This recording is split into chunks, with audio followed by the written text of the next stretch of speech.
This seminar is for educational purposes only. It is not a substitute for professional medical advice or treatment. Consult with your medical provider for medical advice or treatment. Although the presenters try to keep the information in this seminar as accurate and timely as possible, the speakers and Mather Hospital assume no duty to ensure the seminar is error-free. The speakers and Mather Hospital are not responsible or liable for any claim, loss, or damage resulting from you viewing this seminar.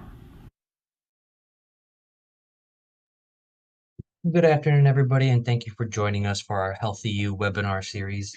Today's topic is dense breasts and what does it mean? At any time during the presentation, please feel free to enter any questions you may have using the Q&A feature at the bottom of your screen. We will answer as many questions as we can within the time allotted, and your questions will always remain anonymous.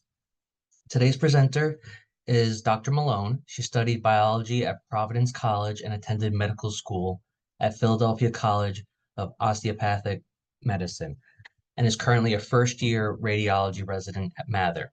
And she will also be presenting with Dr. Price. She's the medical director at Fortunato Breast Health Center. Dr. Price completed her radiology residence training and breast imaging fellowship at Cornell, New York Hospital. She's been an integral member of the breast care team at the Fortunato Breast Health Center since 2002. A passion of hers is to provide the absolute best experience for all breast center patients. Dr. Malone, I'll pass it over to you. Okay, great. Thank you. I'm just going to share my screen.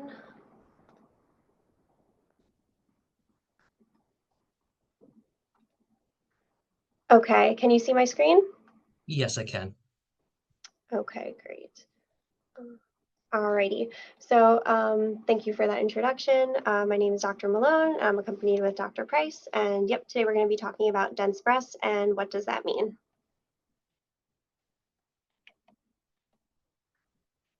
So dense breasts refers to what your breasts look like on a mammogram. Having dense breasts is common. It affects about half of all women. It does not cause any symptoms, and it is not considered a medical condition. When we talk about breast tissue, there's three different types of breast tissue. There's fatty, fibrous, and glandular tissue. Fatty tissue is fat. It's kind of all the background tissue that surrounds the fibrous and the glandular tissue. The glandular tissue is what would produce milk and the ducts that carry that milk out during lactation. And the fibrous tissue is more of a support tissue that kind of helps to give the breast structure. So there are four different categories of breast density. This kind of picture illustrates what the different tissues look like in those four categories. So if you can imagine, the yellow kind of represents all the fat, the white lines kind of represent the fibrous tissue, and then the pink kind of blobs represent the glandular tissue. So in someone with fatty breasts or less dense breasts, they would have more of the fat and less of the pink and the white fibrous and glandular tissue. And then as you progress up the categories, there is more glandular tissue and fibrous tissue and less fatty tissue. So that's what we mean when we say someone has dense breasts. It means that they have less fat and more of this fibrous and glandular tissue compared to someone who has not dense breasts. So what causes dense breasts? You can't control it. Dense breasts are inherited and they can change throughout your life. Women who are younger or premenopausal tend to have more dense breasts than women who are a little bit older or postmenopausal. People with lower BMI also tend to have more dense breasts just because there's less fat distributed throughout the body. There'd be less fat within the breasts. And then postmenopausal women on hormone therapy also may have dense breasts. There are factors that can lower your likelihood for having dense breasts. These include being postmenopausal, having had children, and certain medications like anti-estrogen therapies. These would include things like tamoxifen and aromatase inhibitors that are taken for other medical conditions. And some things that you can do to decrease your risk of developing breast cancer in general. Some easy lifestyle changes, maintaining healthy body weight, exercising regularly, limiting the amount of alcohol you consume, avoiding smoking, and if you do smoke, quitting smoking can all help to decrease your risk of developing breast cancer. So how do you know if you have dense breasts? It's not possible to determine from a self-exam. You can't feel if you have dense breasts. The only way to know for sure is if you have a mammogram and seeing what your breast tissue looks like on a mammogram. So when we talk about dense breasts on a mammogram, there are 4 different categories. There's category A, B, C, and D, and this is what your breast would look like on a mammogram. Category A is considered mostly fatty. About 10% of women fall into this category, and that's when there is a lot of fatty tissue and very little fibrous and glandular tissue. Category B would be considered scattered fibroglandular densities. About 40% of women fall into this category, and that's when the breast consists of mostly fatty tissue, but there's a couple of areas of fibrous and glandular tissue that can be seen. Category C is considered heterogeneously dense. So approximately 40% of women fall into this category again. That's when there are many areas of fibrous and glandular tissue. And then category D is considered extremely dense. 10% of women fall into this category, and this is when there are large amounts of the fibrous and the glandular tissue and less fatty tissue. If your breast density falls into category C or D, that would be these 2 categories over here, you would be considered to have dense breasts. So on September 10th, 2024, the FDA required that all mammography facilities provide a breast density statement notification saying if your breasts are dense or not dense, and everyone who has a mammogram should receive this statement. These are the 2 statements that you can receive. They're standardized statements. If you have not dense breasts, you would receive the statement on the left, and if you have dense breasts, you would receive this statement on the right. So why is it important to know if you have dense breasts? Having dense breasts can make it harder to see breast cancers on a mammogram because the fibrous and the glandular tissue is white, and breast cancers are also white. So having dense breasts can kind of mask if there's any cancer in there. And then having dense breasts also come with an increased risk of developing breast cancer. Why is this the case? We don't have a definite answer. However, it's likely due to the fact that dense breasts have more of that glandular tissue, and this is where breast cancers often develop. Dense breasts also put you at a risk of having a breast cancer go undetected on a mammogram. Mammograms can miss about 25% of breast cancer in women with heterogeneously dense breasts, so that would be category C, and about 40% of women with extremely dense breasts, so that would be category D. This image here kind of illustrates what it's like to see a breast cancer on a woman with not dense breasts versus dense breasts. As you can see, this woman has not dense breasts. There's this kind of white area here that sticks out from the background tissue, and that would be a cancer. It's easy to see. Versus in this woman here has dense breasts. So you can see there's a lot of this white fibrous and glandular tissue. And over here, there's actually a cancer, but because of all that fibrous and glandular tissue, it doesn't stand out quite as much. So what should you do? All average risk women should have a yearly screening mammogram starting at age 40, unless you have additional risk factors that might put you at an increased risk for breast cancer. But all women of average risk should start having yearly mammograms at 40 years old. Women with dense breasts and women with increased risk for developing breast cancer might benefit from additional testing, but it's important to talk to your doctor to determine what's the next best step for you. So if you have dense breasts, do you need more testing? I just want to emphasize having dense breasts does not equal being a high risk for breast cancer.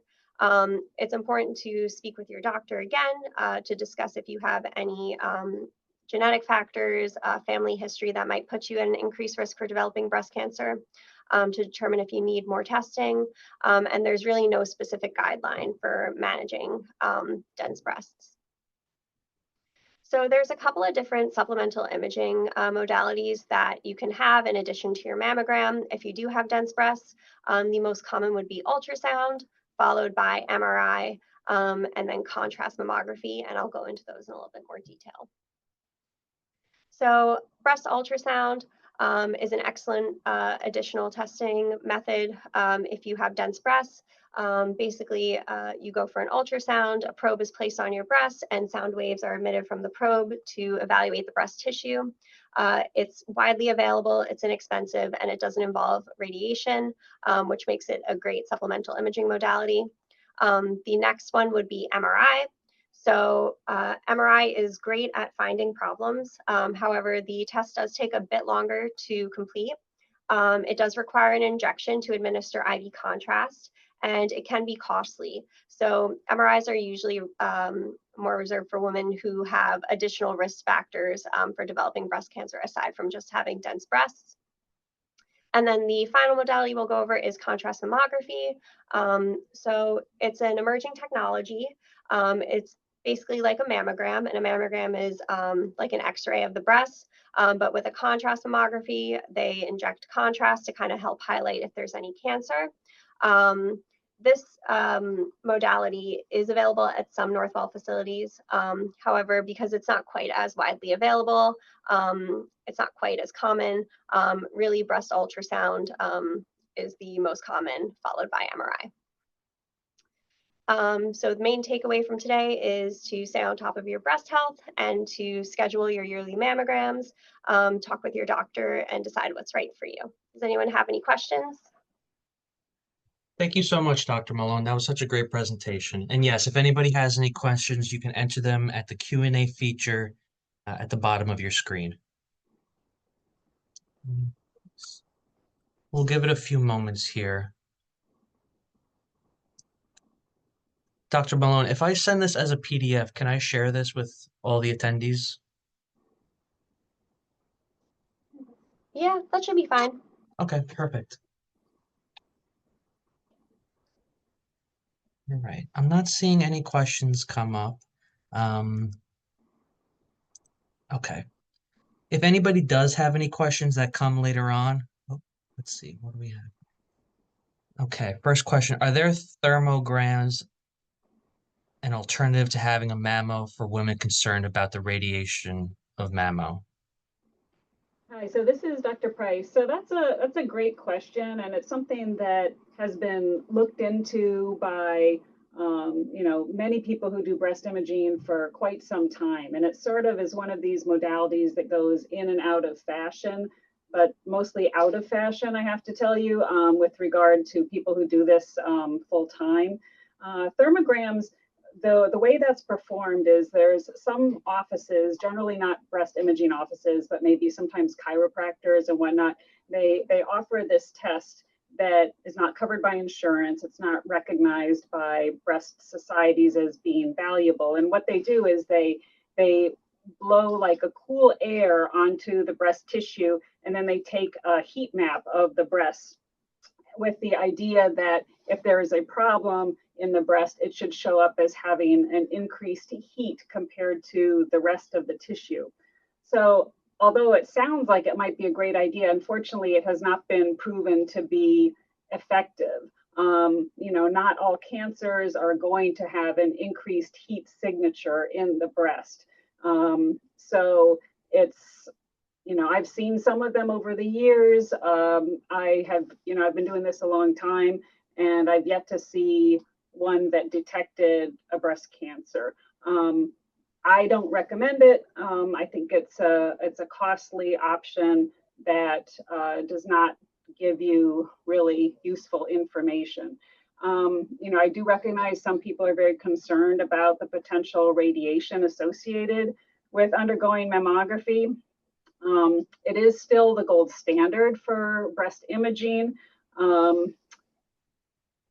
Breast ultrasound is better than nothing, but that being said, you'll still miss things if you only would do the breast ultrasound.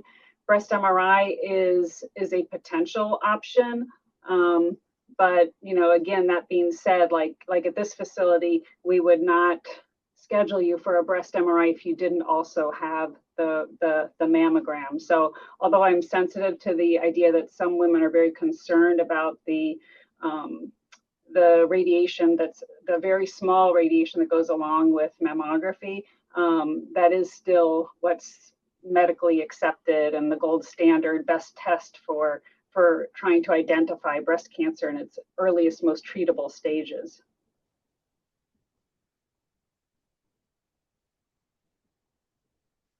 Okay, that seems to be the only question. But if anybody else has any other questions, you can send them off to Mather Hospital at northwell.edu. And once you exit the webinar, you'll see a brief survey. If you can complete that for us, that would help us plan our future webinars and events. Dr. Malone, Dr. Price, thank you so much again for this webinar. And I hope everybody has a great day today. Thank you. Thank you very much.